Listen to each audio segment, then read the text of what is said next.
ক্যারে ভাদু, তুই আজকে অফিসে না গিয়ে এইভাবে মন খারাপ করে বসে আছো কে? আর বললেন না রুমেল ভাই, বড় স্যার অফিসে আসতে বারণ করে দিয়েছে। বড় স্যার আমার উপর খুব ক্ষেপা। কেন, কিসের জন্য? কি হয়েছে ক দেখি, আমাকে খুলে ক। অফিসে কাজ করার সময় একটা মশা মেরেছিলাম, এই কারণে হয়তো বা। কি করছো? মিথ্যে না, এই মশা মারার কারণে এই শাস্তি?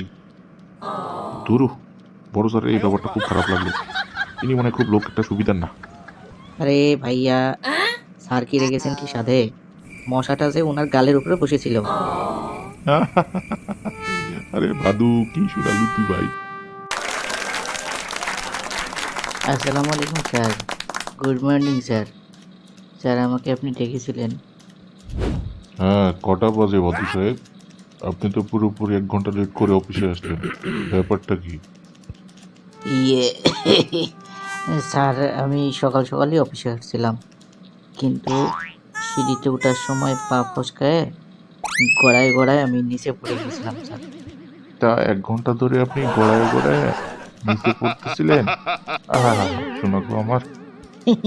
কি করবো স্যার, গড়াতে গড়াতে কখন 10টা বেজে গেছে খেয়ালই করিনি স্যার। বাদু সাহেব, কারণ আপনি পথে